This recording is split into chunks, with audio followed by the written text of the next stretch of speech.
In this episode, it's exhaust mock-up time for Project Fairmont.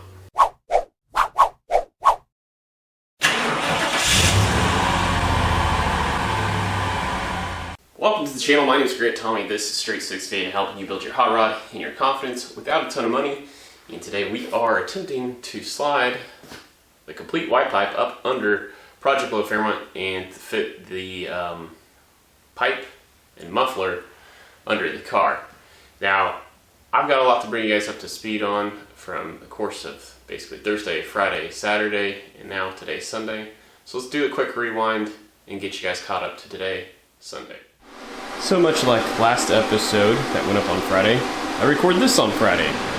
So anyway, Thursday, I was able to slip out here, kind of got like 3 hours free in the afternoon from work because I was all caught up on stuff. And we welded up the rest of the white pipe. So that felt really, really good.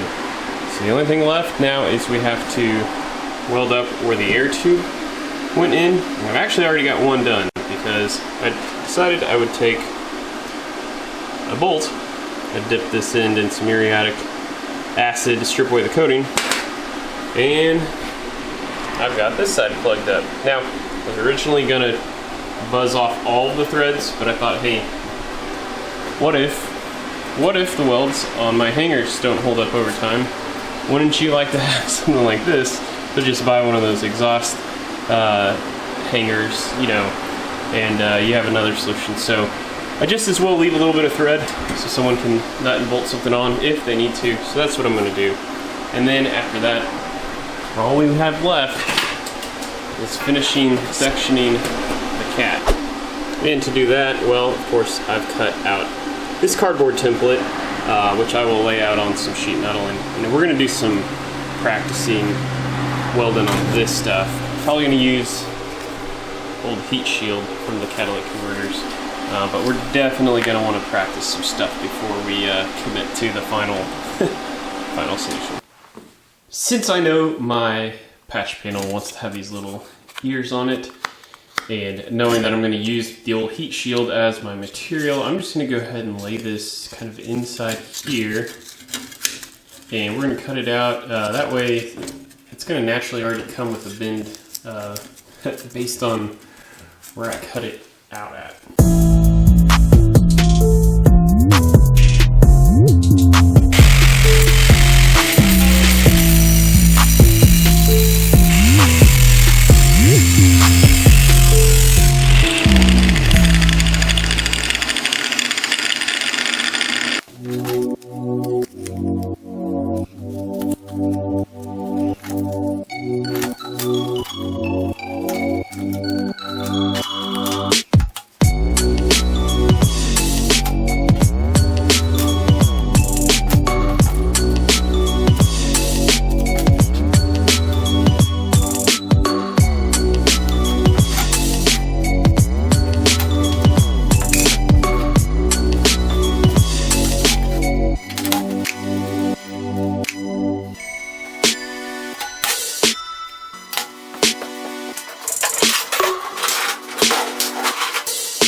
Well, we have a pretty good patch piece going thanks in part to that template. I think what I'm going to do, you don't know if it's showing up well on camera, but you can see this ear is sticking out proud a little bit, and that's because this shape needs to kind of fold in. And so what I think I'm going to do is sort of use the heat of the TIG weld to my advantage. Kind of start back here, and then we'll start and probably tack it, tack this ear in place, get it really well up in here, and then we'll start hitting it with the hammer. Oh, that's fun. Let's see if we can't work that piece inward some, but gotta go retrieve that patch piece.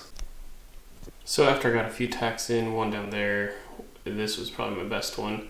The extra heat worked great, and I was able to just hammer this piece down, and it fit in real nice. Now, for whatever reason, I had much better success here on this side. Then over here, started getting away from me a couple times, but nothing little filler rod won't take care of, and I'm probably actually gonna come back with this on this side and pulse it with my TIG machine and make some better looking beads, but I'm pretty happy with how it's turning out.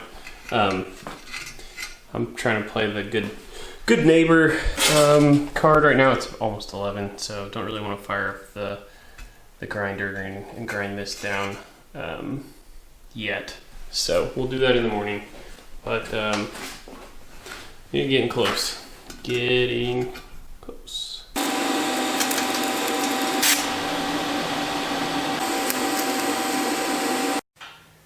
And just like that, minutes after noon here on Saturday, we got the patch panel all welded in. And look, I want to address something that I thought I made clear in last week's episode that, look, I know this is weird. I know it's unconventional. I was originally going to just delete these cats, but when I found out this one was gutted, it's like, well, why would I spend extra work to create a jig to make sure the collectors stay in the right spot where they need to be, to delete a cat that was already gutted when I could just gut the second one and do this patch panel. And the other thing is like, look, when I talk about building your confidence to build your hot rod, this is the perfect low stakes kind of project that really helped me build my confidence in TIG welding exhaust. You guys might remember my fabrication failure video. If not, leave it up over here, but I was blowing through pipe all along, and I feel like I've improved so much TIG welding exhaust through these exercises, and I don't know. I don't know if I would do it differently if I had to do it all over again, because this was the right task for where I'm at in my TIG career. But I'm going to clean up these welds, give them a brief little pass, just make sure there's no pinholes that I might need to still fill. But otherwise, I can throw this under the car now. The only thing that needs welded on still is the 2.5 or 2.25 to 2.5 inch collector extender, whatever. So here's the scoop. We're gonna get the Y pipe up under the car. We're gonna position the muffler, and then we're gonna play with this guy.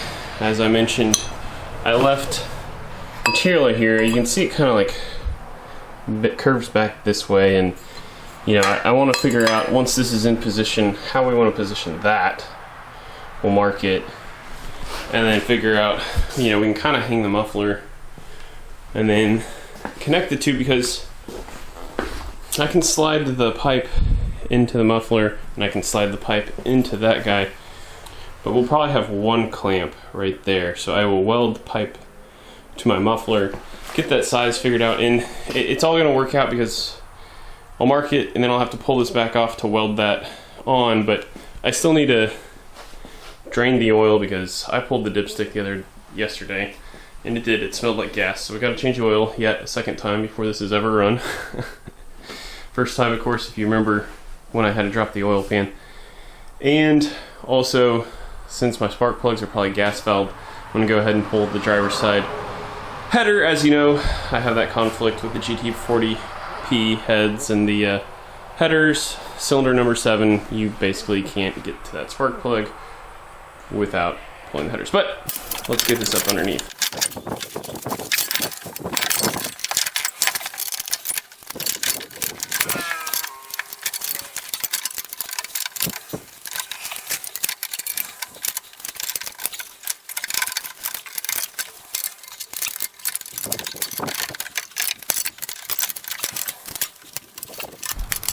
Alright, so the Y pipe is up and under here, and it fits pretty good. But But yeah, we're gonna have to study what this end wants to do. But first, let me go show you the little notch in the catalytic converter.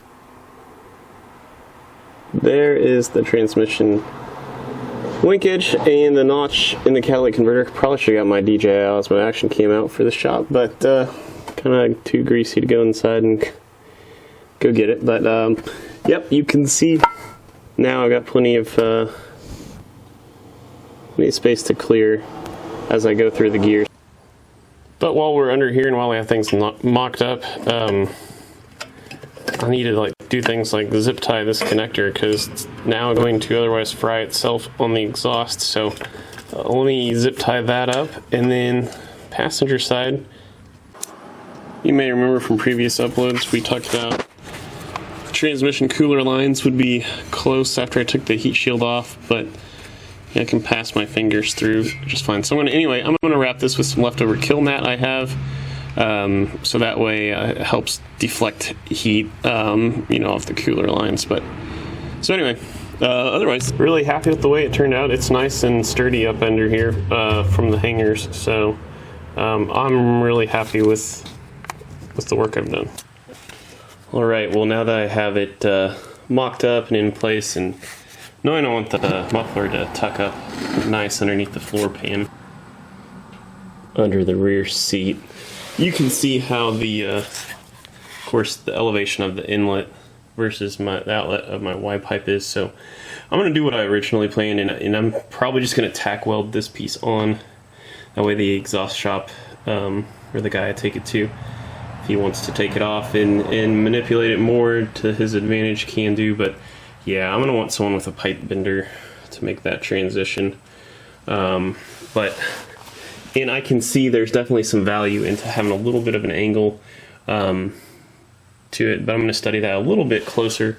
I'm gonna cut a little bit of material off of just definitely the Y-pipe as well as the collector, because I want the 2.5 to start as close as I can to the intersection of the two coming together, but within reason. So anyway, we're gonna take a little closer look at it and make some marks, and then I'll pull that off, pull the Y-pipe off, and we'll tack weld that thing on, and do all the other things I talked about: drain the oil, put in new spark plugs, and then reinstall the Y-pipe. But I think that's going to do it for this episode. Otherwise, we'll get way too long, and we'll kind of change focus. We're taking this Y-pipe about as far as we can. I hope you guys enjoyed it. Like, comment, share, subscribe. I don't care which one you do, as long as you do one. That really helps out. If you want to check out some other videos on how we got this far with the exhaust system as it is and the Y-pipe, well, we'll leave some videos up over here. Otherwise, that's going to do it for this episode. Until next time, peace out.